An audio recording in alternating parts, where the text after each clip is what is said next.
ছোট মেয়েকে নিয়ে আসলাম পরীক্ষা দিতে।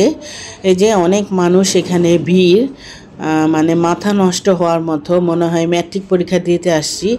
6-এ এই যে একটা কি নিয়ম, 5টা ঘন্টা বসে থাকতে হবে। আর মেয়ে আবার বলতেছে যে তুমি থাইকো, তুমি যেও না। ও আবার একটু অসুস্থ, এর জন্য ভাবলাম যে যাব না বাসায়। আর আমি এমনিও যাই না, দুই মেয়ের আমি এখানে স্কুলে পরীক্ষা থাকলে বসে থেকে নিয়ে যাই। তো ওকে বিদায় দিয়ে দিলাম, এখনও পরীক্ষার উদ্দেশ্যে উপরে রওনা দিল। আর বললাম যে চিন্তা করো না, যা পারবা তাই দিবা। এটা নাকি বোর্ড থেকে প্রশ্ন আসবে, জানি না এটা কোন ধরনের পড়াশোনা, আল্লাহ পাকি ভালো জানে। আর এই যে এখানে কিন্তু আমি বসে আছি।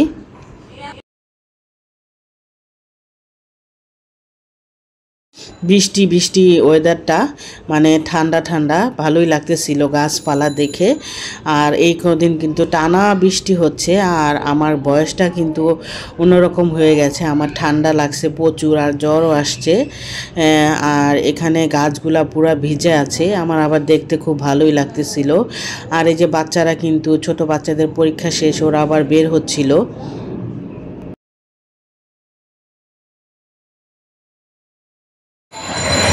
এই যে আমি এখানে বসে আছি, ওইখানে অনেক ভিড়, ভিড়ে আমার যাইতে ভালো লাগে না।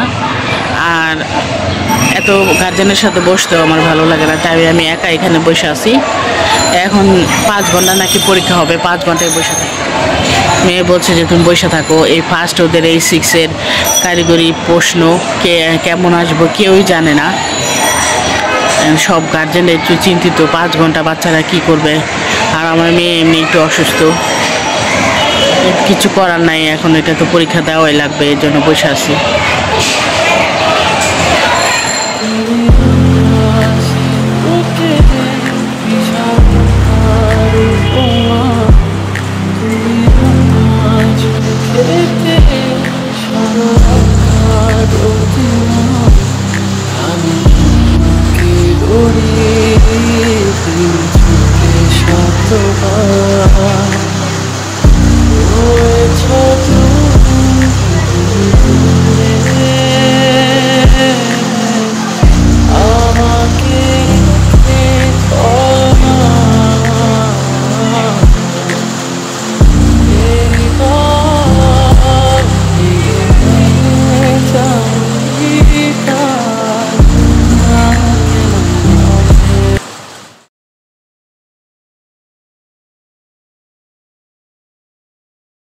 আর এটা হলো তারপরের দিন, আবার বড় মেয়ের এক্সাম, ওকে নিয়ে যাচ্ছি।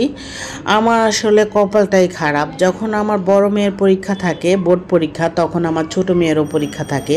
ওর পরীক্ষা যে বাদ দিব সেইটাও সম্ভব না, কারণ ওরও হয় বার্ষিক পরীক্ষা থাকে, নয় ফাইনাল পরীক্ষা থাকে, মানে একটা না একটা থাকেই আমার ছোট মেয়ের।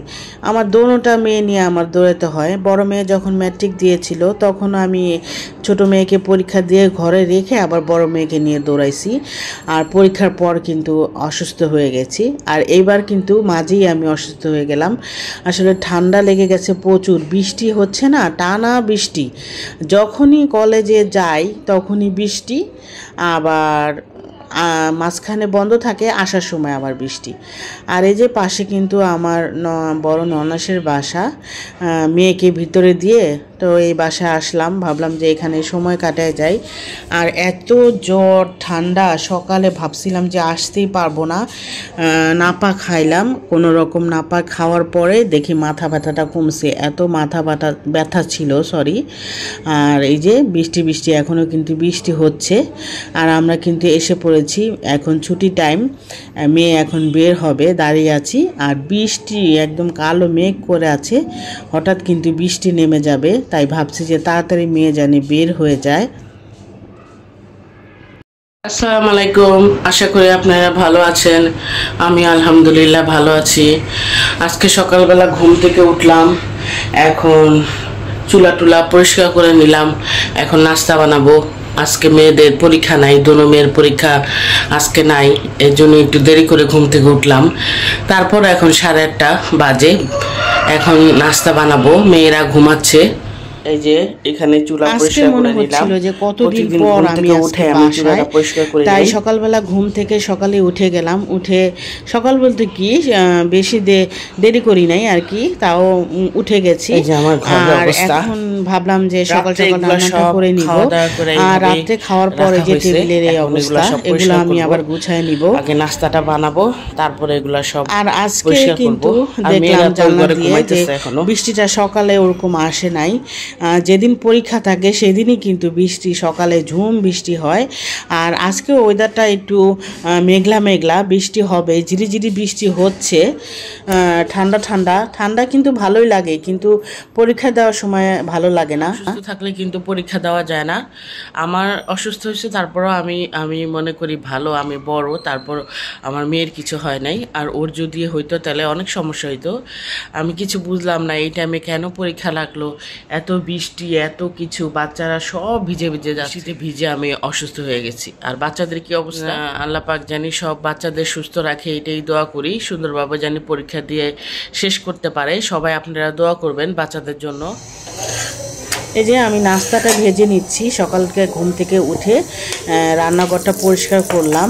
হাঁড়ি পাতিল যা ছিল, আমি বেশিরভাগ হাঁড়ি পাতিল রাতেই ধুয়ে রাখি। দুই একটা যদি মেয়েরা রেখে দেয় সেটা আবার সকালে ঘুম থেকে উঠে ধুয়ে নেই। আর আমার নাস্তা ভাজা প্রায় হয়ে গেছে। আর নেহার বাবা আবার বাইরে গেছে হঠাৎ একটা কাজে, ও আসলে নাস্তা খেয়ে নেবে। আর আমি এখন দুই মেয়েকে নাস্তা দিয়ে দিব। আমার বড় মেয়ে নেহা, দিদি দোনোজনই ঘুম থেকে উঠে গেছে, তাই ভাবলাম যে ওদের দোনোজনকে একসাথে নাস্তা দিয়ে দিই। আর ওরা চা দিয়ে খেতে বেশি পছন্দ করে, এজন্য তাড়াতাড়ি চাটা বানিয়ে দিলাম। আর আমিও নাস্তাটা খেয়ে নিব। নাস্তা খাওয়ার পরে রান্নার কাজ শুরু করে দিব। আদা রসুন জিরা হলুদ মরিচ দারচিনি এলাচ দিয়ে ভালোভাবে কষায় নিলাম। খাসির মাংস ছিল, ওই খাসির মাংসটা আবার যে সরাই দিলাম ভালোভাবে।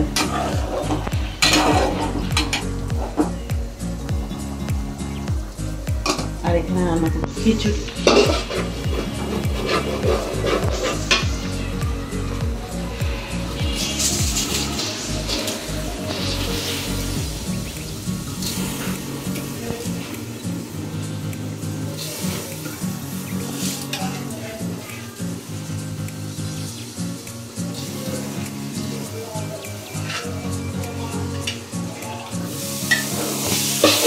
চালটা ভালো করে কষা নিব। আদিশে চাল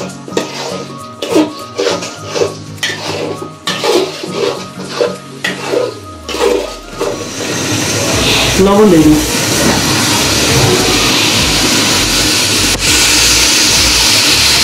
রান্না করে অনেক গরম।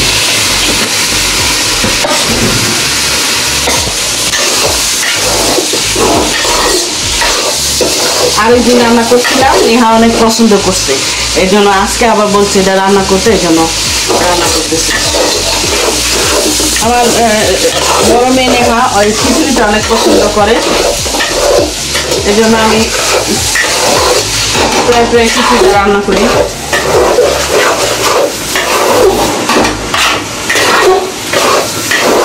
এটা ভালো করে কষাবো, তাহলে এটা আমি কষাইতে থাকি।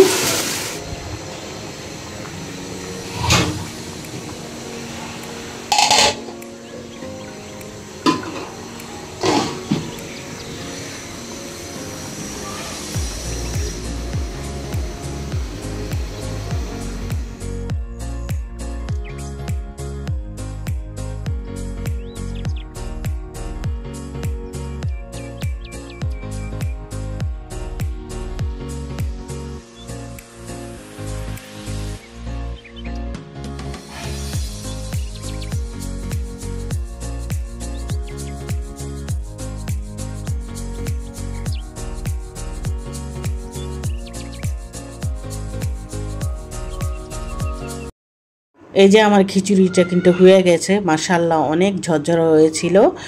আর এখন আমরা ভাত খেয়ে নিব সবাই মিলে। তো আজকের মতো বিদায় নিলাম। সবাই ভালো থাকেন, সুস্থ থাকেন, আমার চ্যানেলের পাশে থাকবেন। আল্লাহ হাফেজ।